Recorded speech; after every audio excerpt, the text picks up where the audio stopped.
Jatango moya tuse ye wabera wenjaulo Jatango moya tuse ye wabera wenjaulo moya tuse. Yes, hallelujah, hallelujah. Nsanyisa balaba ku mumbejja wa Yesu. Lift up your faith altar. Yes, mwasibye mutya era mwasuze mutya. Buli muna akadde kejali sibamanyi sira buyinza naye olw'ekisa tugulumiza Mukama okukeesa n'ozibya kiba kyamagero. Tulamwa ofumintirize bameka abafudde. So twebaza Mukama ku lw'ekirabo eky'obulamu. Yesu omupya yakatwegattako tusanyisa okulaba n'obwembeefu tusaba n'otuule okkalire akatebo kafuna otya olikinga okomentinga oluvannyuma no subscribinga ng'omaze okulaba obubaka bw'osanzeeko. Yes, ayinza okwebuuza leero tugenda ku ki? Tugenda mu Bible yaffe, Bible reading yaffe ennaku zino gye tutambuza, naye nga nzikiriza ku lw'ekisa kya Mukama tugenda kuddayo tuweereze nga bwe twaweerezanga nga bwe twatambulanga mu linnya lya Yesu Kristo omwana wa Katonda omulamu. Yes, olunaku olwaleero nga tuli mu Bible reading yaffe twamaze ekitabo kya Loosi, tutandisa ekitabo kya 1Samuel oba Samwiri. So muneegatteko tusomere wamu mu linnya lya Yesu Kristo omwana wa Katonda omulamu.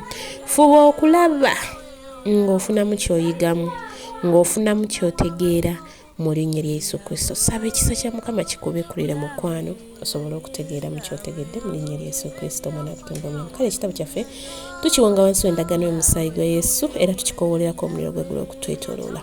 Ayi Katonda wange, tetusobola muffe kusoma era tetusobola kutegeera, naye gwe Omwoyo wa Mukama jangu ofuge mu linnya lya Yesu Kristo omwana wa Katonda omulamu.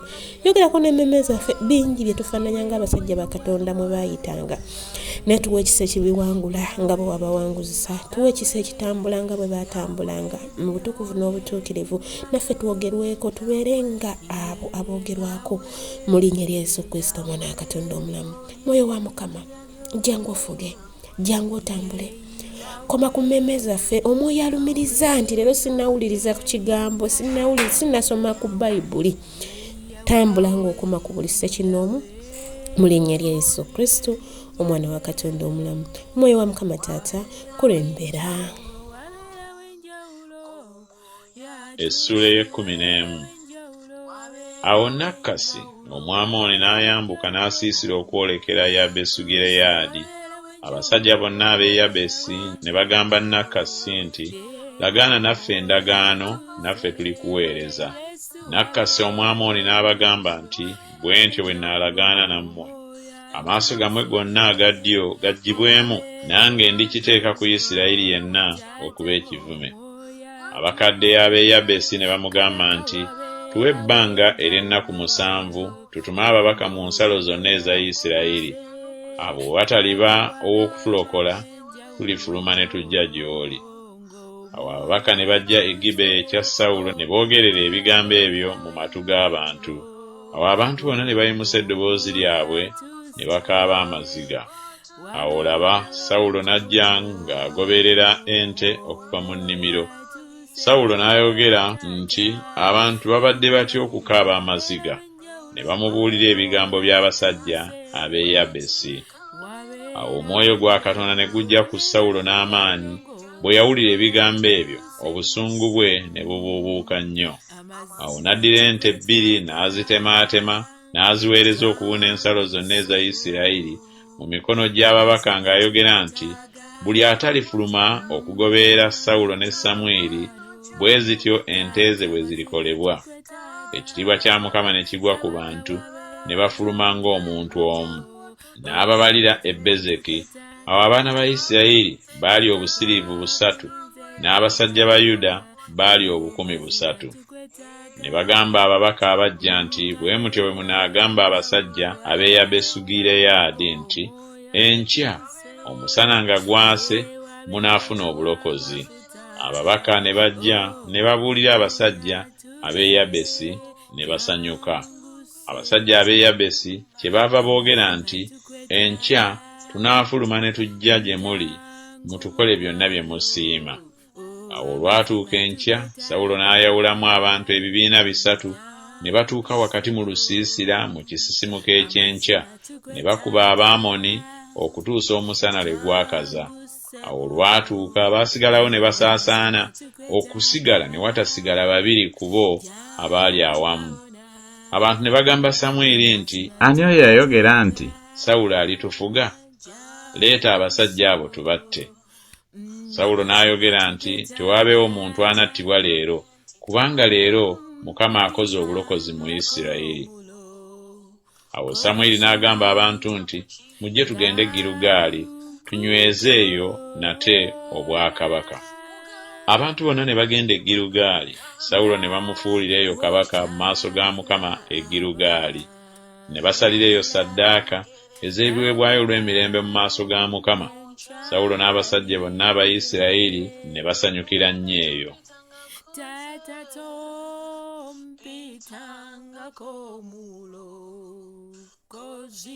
Essula ey'ekkumi Awo Samwiri n'agamba Isirayiri yenna nti, laba, mpulidde eddoboozi lyammwe mu byonna bye mwaŋŋamba, era nkoze kabaka okubafuga. Era laba, kaakano kabaka atambulira mu maaso gammwe, nange ndi mukadde, mmeze n'envi. Era laba, batabani bange bali nammwe. Era natambulira mu maaso gammwe okuva mu buto bwange ne leero. Nze nzuuno, munnumiririze mu maaso ga Mukama ne mu maaso g'oyo gwe yafukako amafuta. Ani gwe nanyagako ente ye, oba ani gwe nanyagako endogoyi ye, oba ani gwe nali ndyazaamaanyizza? Ani gwe nali njooze, oba ani gwe natoolako mu ngalo ze enguzi okunzibya amaaso, nange n'abasasula?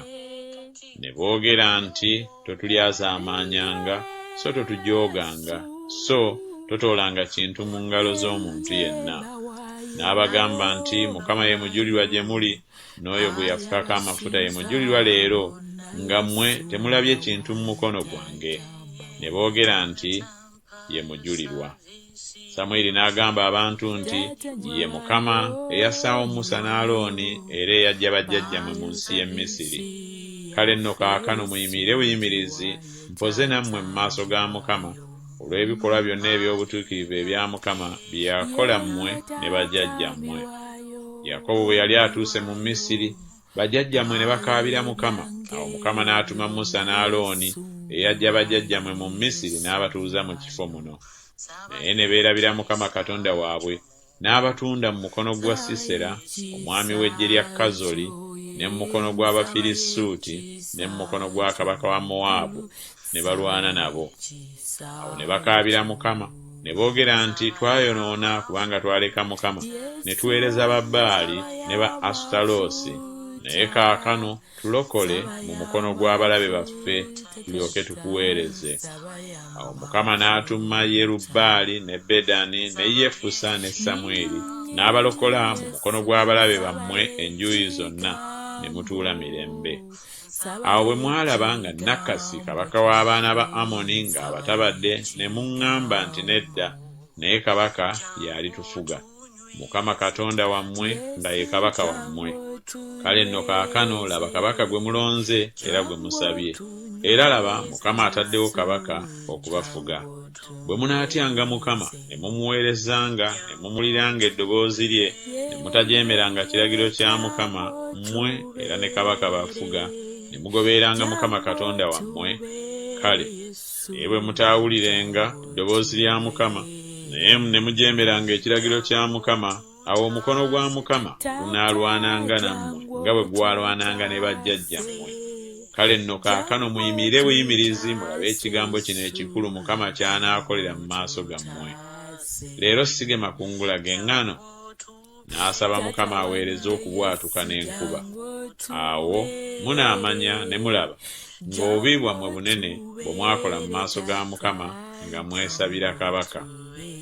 Awo Samwiri n'asaba Mukama.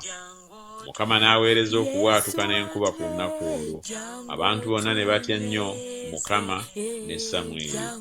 Abantu bonna ne bagamba Samwiri nti, sabira abaddu be eri Mukama Katonda wo tuleme okufa, kubanga twongedde ku bibi byaffe byonna n'ekibi kino okwesabira kabaka.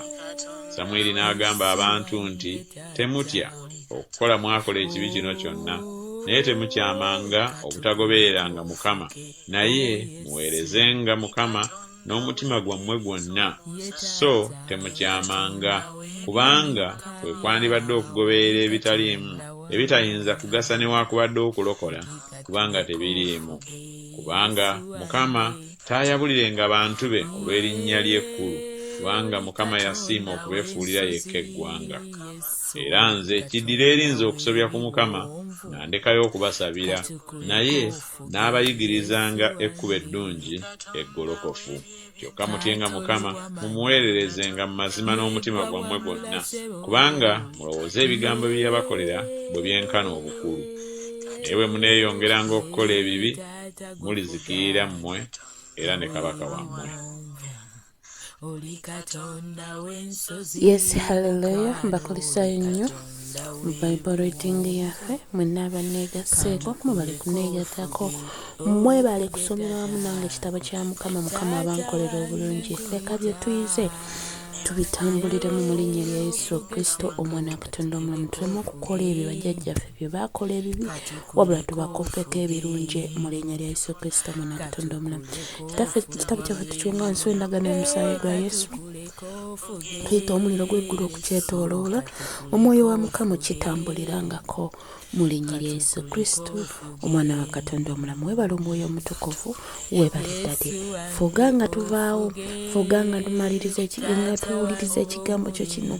Leka otukolemu omulimu, leka otufuule ensonga, leka tubeere abo aboogerwako mu mwoyo mu linnya lya Yesu Kristo, omwana wa Katonda omulamu. Weebale omwoyo omutukuvu, weebale ddade, weebale omusumba omulungi. Haleluya. Mbagala nnyo, nsigadde nze omumbejja wa Yesu enikese. Shalom, shalom, shalom. Ndawe ebiwonvu kantukuleko ofuge tata wange nkuyita, ofuge sebo katukuleko ofuge